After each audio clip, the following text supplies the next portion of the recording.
In 1876, a man in a mining settlement ordered a whiskey and drank it in 3 seconds. By the following morning, he was having convulsions. The physician who examined him found no obvious cause. The man survived. He stopped drinking for 2 weeks afterward. Then he started again, because what was available was what was available, and in a mining settlement in Nevada in 1876, the whiskey was what was available. Welcome to Mystery Wild West. And what you're about to hear is not the version most people know. If this kind of history is what you come here for, subscribe. We go deeper here than most. Here's the question before we start. Have you ever had a drink and wondered exactly what was in it? Leave it in the comments. Because the whiskey served in frontier saloons was, in many cases, not whiskey in any meaningful sense of the word. And understanding what it actually was explains a significant portion of the violence, the illness, and the general volatility of frontier saloon culture that the popular mythology has always attributed to other causes. The image of the frontier saloon whiskey is specific: amber, strong, honest. The drink of men doing hard work in hard places. The stuff that put hair on your chest and made the day's difficulties recede far enough to sleep. The mythology around frontier whiskey is almost as elaborate as the mythology around frontier gunfighters, and it is almost as detached from the actual historical reality. Genuine aged whiskey, bourbon, rye, Scotch in the Scottish style, was expensive. It was expensive to produce because it required time, and time was a resource the frontier did not have in abundance and did not invest in readily. Properly aged whiskey required barrels and years and temperature-controlled storage and a supply chain that could move the product from distillery to retail point without significant loss. All of those requirements cost money. The money was available in established eastern cities with functioning supply chains and reliable distribution. On the frontier, where supply was irregular and demand was constant and margins were tight, genuine aged whiskey was not the product that moved in quantity through frontier saloons. What moved in quantity was something else. The base was almost always raw grain alcohol, neutral spirit produced quickly by fermentation and distillation without any of the aging process that would have produced whiskey. It was cheap to produce in large quantities, it was potent, and it was, by itself, essentially undrinkable without modification, because the flavor of raw grain alcohol is harsh in ways that even frontier palates reliably rejected. The modification is where the frontier whiskey story becomes genuinely alarming. Operators of frontier saloons developed their own formulas for making raw grain alcohol into something that a customer might drink a second glass of. The additions varied by establishment and by what was available, but the general direction was consistent. Burnt sugar or caramelized molasses added for color, because the amber color of aged whiskey was expected, and raw grain spirit has no color. Tobacco juice, or actual tobacco in small quantities, for the bite that aged tannins would have provided in real whiskey. Pepper, red chili, anything that would produce the sensation of heat in the throat that customers associated with strength in a drink. Some operators added things that went significantly beyond unpleasant. Strychnine was used in very small quantities, because the dose that produces the stimulant effect is considerably smaller than the dose that kills, but the margin between those doses is not comfortable. The stimulant effect of small strychnine doses was used to make the drink feel more powerful, more immediate in its effect than the alcohol content alone would have produced. The customer felt more drunk faster, and more drunk faster was what the establishment's business model required. Opiates were used. Laudanum, liquid opium, added to drinks produced sedation that the alcohol alone might not have produced at the volume the customer had consumed. The combination of alcohol and opiate sedation was reliable. It was also, in some individuals and in some combinations, dangerous in ways that the operator was not tracking and that the customer was not in a position to assess. But here is the problem. The customer had no way to know what was in the drink. There was no labeling requirement. There was no regulatory framework that required an operator to disclose the contents of what he was selling. The customer was buying a glass of whiskey. The glass might contain grain alcohol, burnt sugar, tobacco juice, strychnine, and laudanum.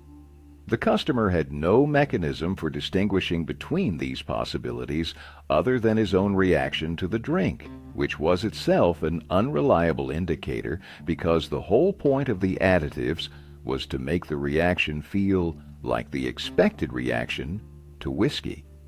And this is where things change, because the effects of what frontier saloons were actually serving explain specific patterns in the documented history of frontier violence that have been attributed to alcohol, but that alcohol alone does not account for.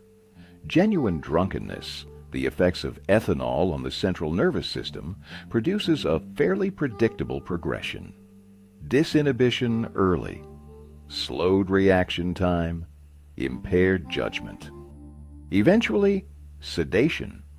The progression is not linear in every individual, but it has a recognizable shape.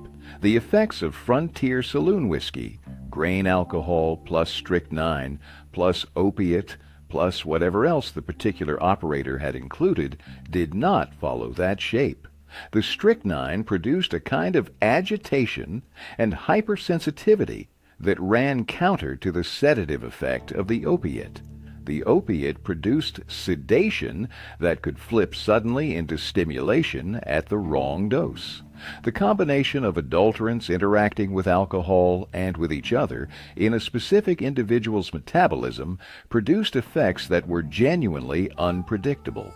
A man who had drunk 3 glasses of frontier saloon whiskey was not experiencing the effects of 3 glasses of whiskey.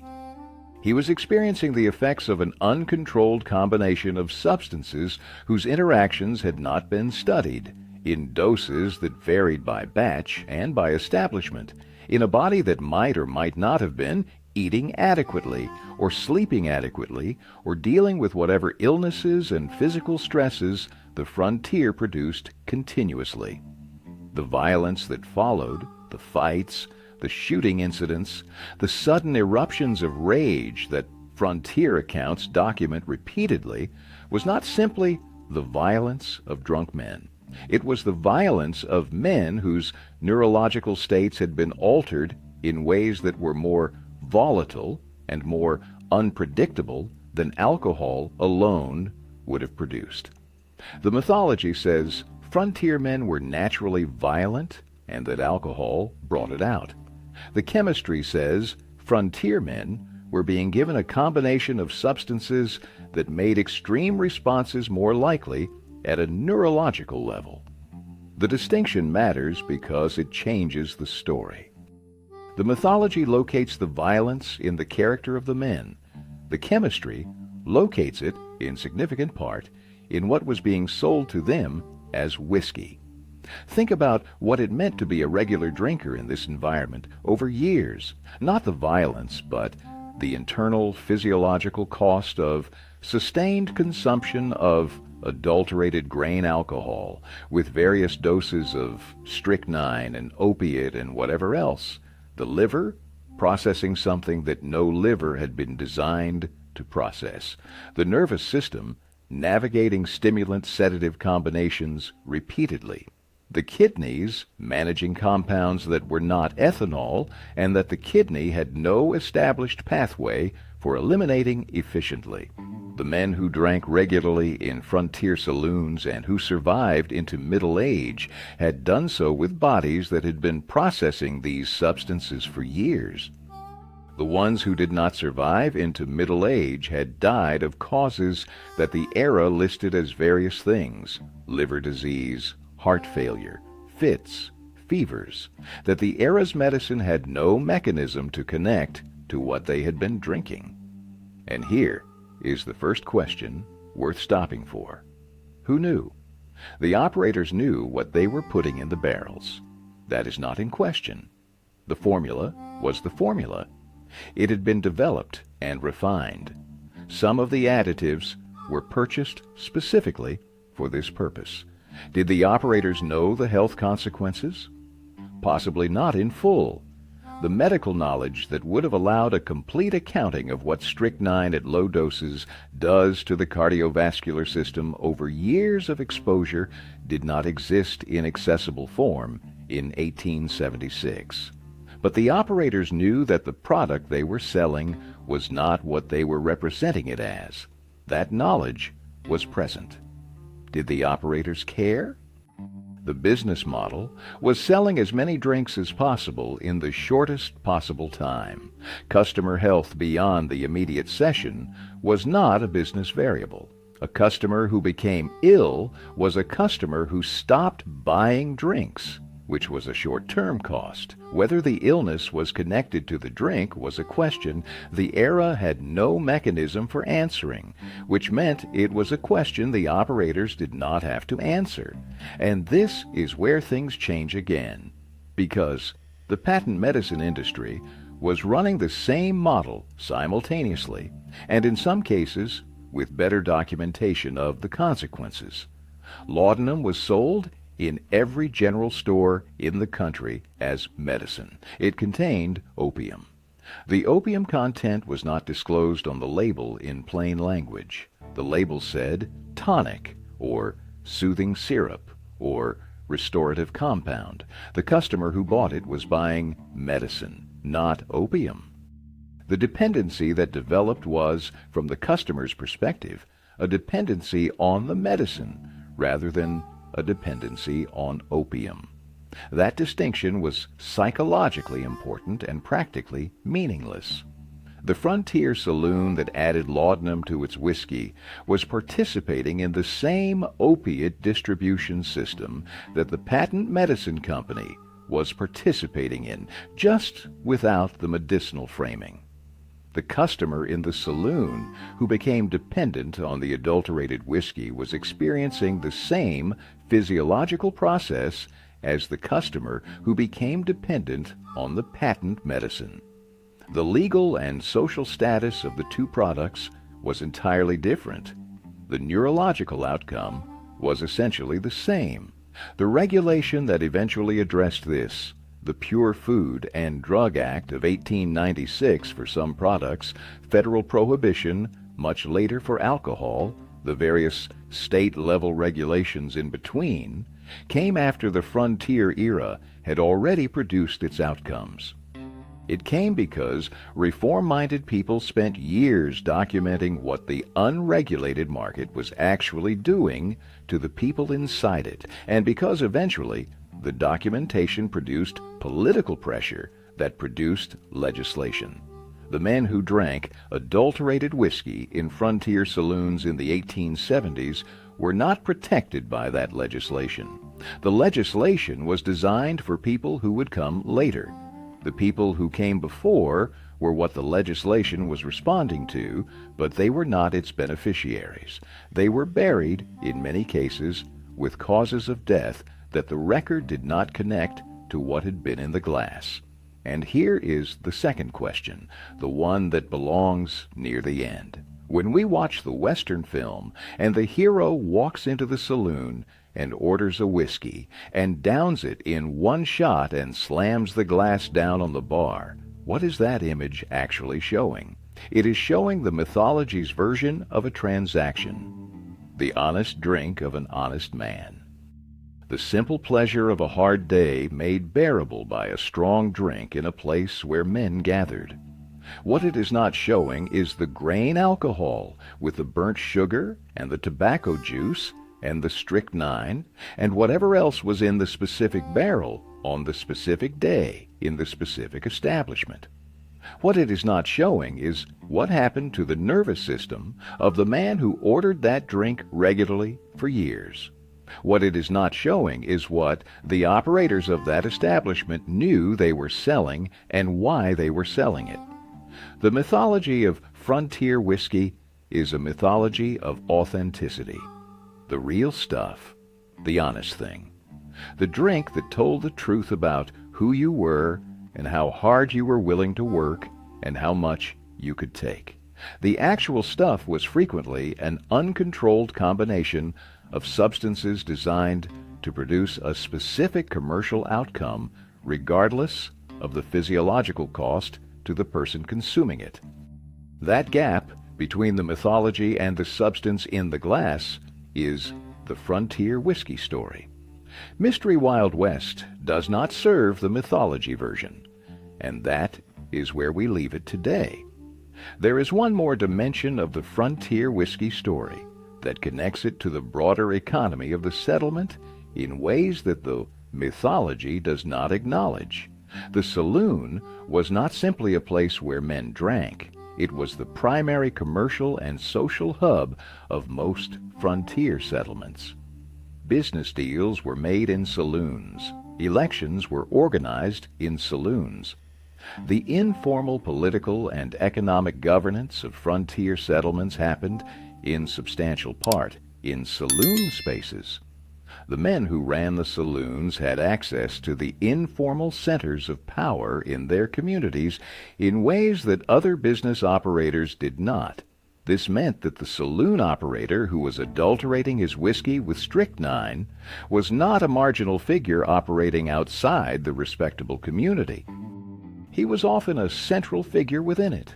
His relationships extended to the sheriff, to the judge, to the local political figures who ran the territory.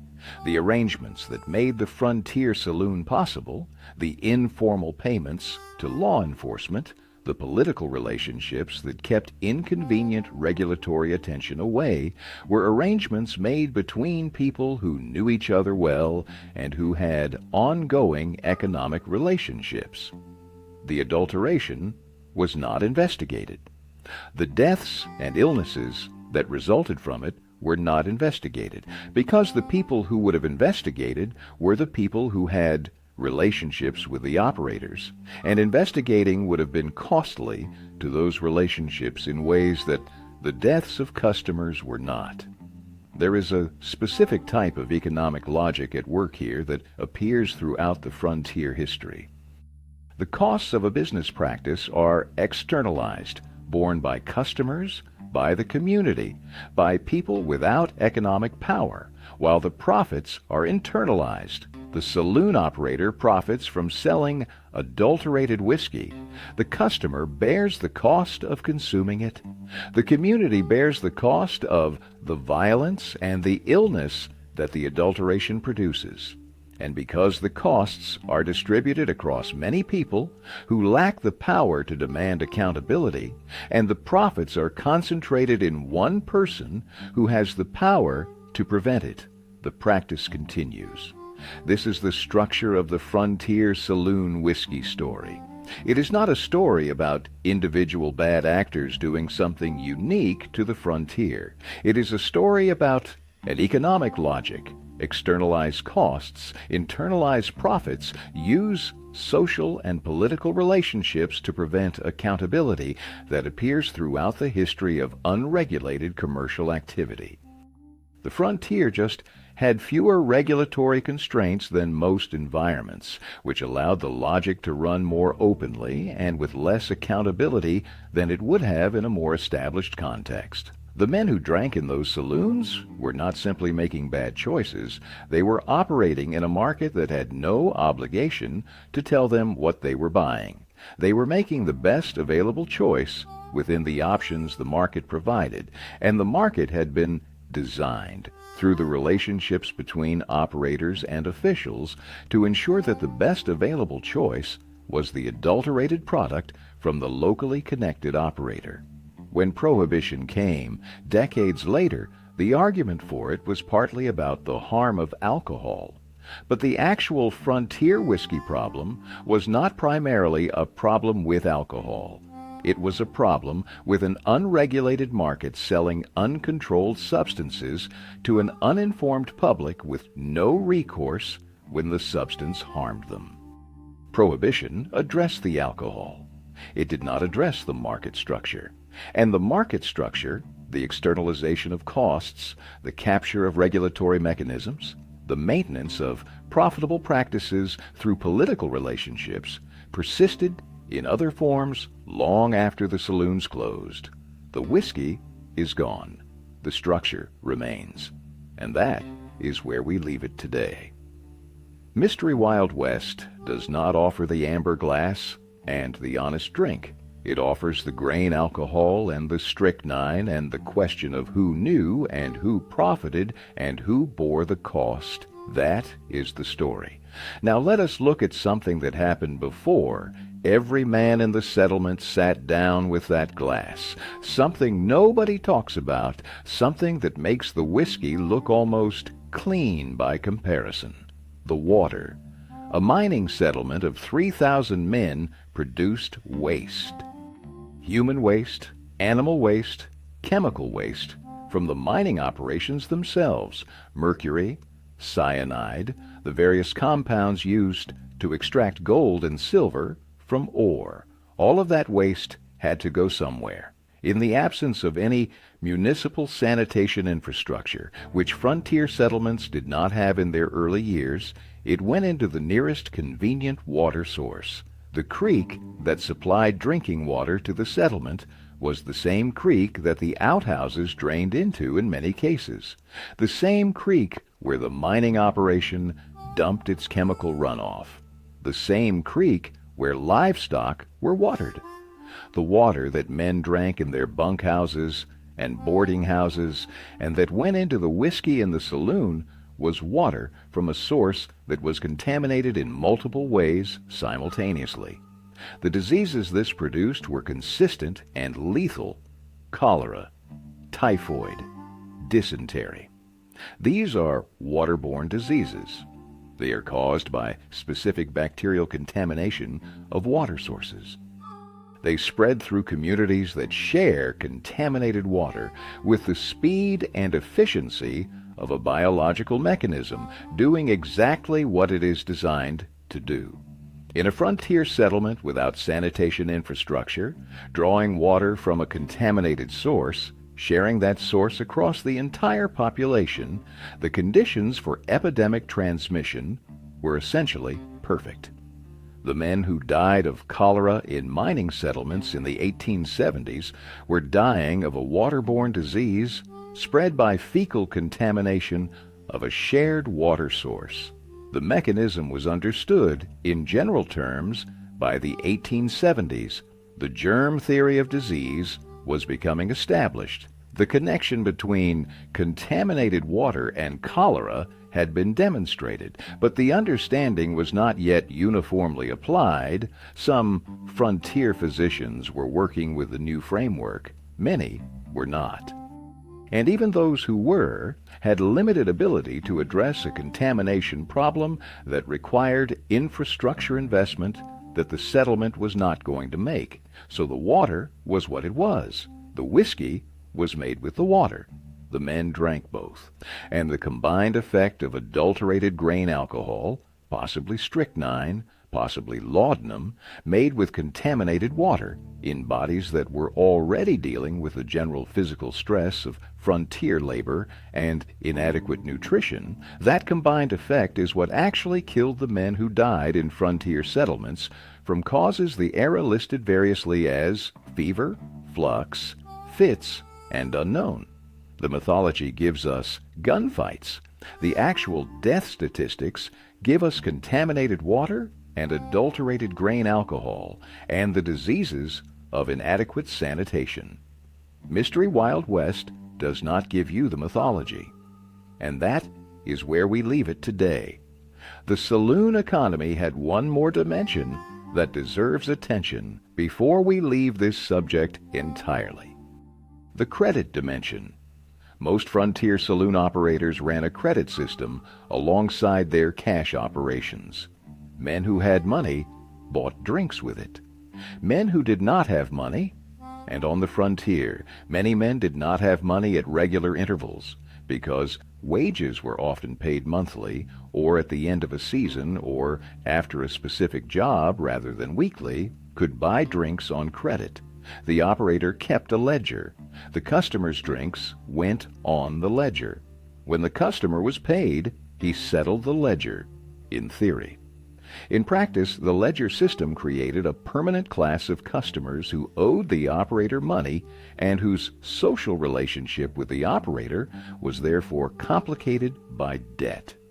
A man who owed a saloon operator a significant sum was a man who was unlikely to take his business elsewhere, because taking his business elsewhere might trigger an accounting of what was owed. He was a man who was unlikely to complain about the quality of what he was being served, because complaining might trigger a conversation about the ledger. He was, in the fundamental sense, captured as a customer by the debt. The adulterated whiskey and the credit ledger worked together. The adulterated whiskey produced a kind of experience that some men found compelling to repeat, even as it was damaging them. The credit ledger ensured that the compulsion was monetized in a way that kept them attached to the specific establishment.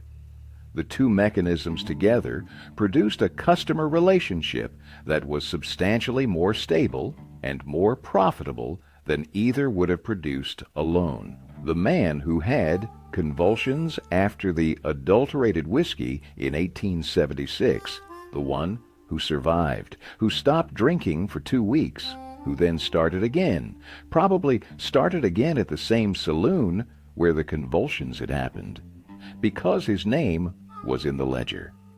Because the alternatives required cash he did not have.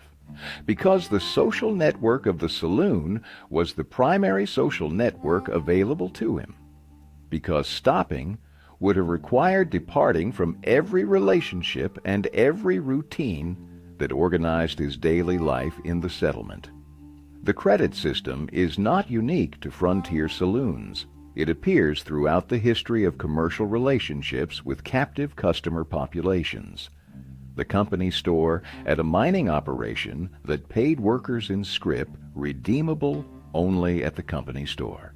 The boarding house that deducted room and board from wages before the wages were paid. The credit system at the frontier brothel. The debt at the dance hall for the costume and the room. The mechanisms are different. The structure is the same. Extend credit. Capture the customer. The customer's indebtedness maintains the commercial relationship more reliably than the quality of the product or the fairness of the terms.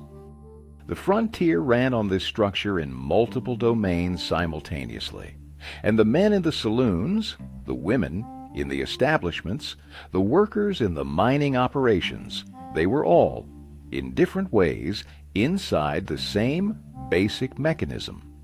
Credit extended, debt created, customer or worker captured, relationship maintained through the debt rather than through voluntary choice. That is what the frontier economy actually looked like at the ground level, underneath the mythology of independent men making free choices in open markets. The open markets were not open. The choices were not free. The men ordering whiskey in the saloon were ordering the product from the operator, who had the ledger with their name in it, in conditions where the product they were ordering was not what it was represented to be, in a system that had every incentive to maintain those conditions and almost none to correct them. The mythology says freedom. The history says structure. The structure, in this case, was adulterated whiskey and a ledger and a sheriff who had been paid to look the other way, and a community that found the mythology more comfortable to inhabit than the reality. Mystery Wild West does not live in the mythology, and that is definitively where we leave it today. There is a final irony in the frontier whiskey story. that is worth naming directly. The temperance movement, the organized political effort to restrict or eliminate alcohol sales that eventually produced prohibition, drew much of its early energy from the frontier and near-frontier communities where the saloon's damage was most visible and most immediate. Women in these communities organized, petitioned, marched, and eventually built the political coalition that produced a constitutional amendment. The irony is this: the temperance movement was responding to alcohol as the problem. The actual problem was more complicated. Alcohol was part of it. But the adulteration, the contaminated water used to make it, the credit system that captured customers, the arrangements between operators and officials that prevented accountability, those were the structural elements that produced the specific harm the temperance movement was documenting. Prohibition addressed the alcohol. It did not address the structure. When prohibition ended and alcohol sales resumed under a new regulatory framework, the framework required labeling, required quality standards, required a licensing and inspection system that made the worst of the adulteration significantly harder to sustain. The new framework addressed some of the structural problems that the temperance movement had been responding to without fully naming. The men who had drunk strychnine-laced grain alcohol in Nevada in 1876 were not helped by any of this. They were the evidence that the reform was responding to. They were not the beneficiaries of the reform. That pattern, where the damage of an unregulated system produces reform that comes too late for the people who bore the damage, appears throughout the frontier era and throughout the broader history of American commercial regulation. The frontier was a laboratory for unregulated commerce. The results of the laboratory eventually produced the regulations, but the people who were the subjects of the laboratory were not the people who got to benefit from what it taught. They got the adulterated whiskey. Future people got the label. That is the frontier whiskey story in its full shape. Not amber and honest, grain alcohol and strychnine, and a ledger with your name in it, and a sheriff who was not going to look at the barrel. Mystery Wild West tells you what was actually in the glass, and that is where we leave it today. One last piece of the frontier whiskey story has to do with the children. Settlements on the frontier had children in them. Families arrived. Homesteads had children. The water that the children drank came from the same sources that produced the whiskey. The contamination that produced cholera in adults produced cholera in children too. The children did not have the option of the saloon's adulterated product as an alternative to the contaminated water. They drank the water. The childhood mortality rates in frontier settlements from waterborne disease are part of the same story as the adulterated whiskey in the saloon. The water was the common element. The settlement's inability or unwillingness to address the contamination of its water supply killed people at both ends of the age spectrum, through different mechanisms, with different vectors, but with the same underlying cause, the absence of the infrastructure that would have separated drinking water from wastewater. The men who died of convulsions after the adulterated whiskey, the children who died of typhoid in the same settlement, the women who died of dysentery, the livestock that sickened from the same water. All of these are aspects of a single infrastructure failure, the failure to build and maintain the systems that separate people from the contamination that human habitation produces. The frontier settlement was a place of extraordinary individual effort and extraordinary institutional failure. The individual effort is what the mythology celebrates. The institutional failure is what the individual effort was always struggling against and often losing to. And the whiskey in the saloon, amber and dishonest, cheap grain alcohol with the strychnine and the burnt sugar and the ledger with the names in it was one small piece of the institutional failure, operating in plain sight, serving its purposes with complete impunity for as long as the institutional context that produced it remained in place. The mythology gives you the amber glass. The history gives you the barrel. Choose the barrel. It tells you more.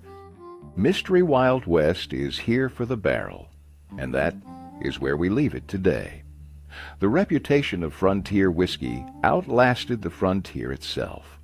Long after the settlements had become towns, long after the saloons had been replaced by licensed establishments with product standards and inspection requirements, the idea of frontier whiskey as something elemental and honest persisted in the popular imagination. Dime novels described it. Films portrayed it. The amber glass on the bar became a symbol of a particular kind of American authenticity, rough, direct, unmediated by refinement or complication. The symbol required forgetting what the glass had actually contained. It required forgetting the convulsions. It required forgetting the men who had died of causes listed as unknown, whose bodies had been processing adulterated grain alcohol with strychnine and opiate for years without anyone examining the connection.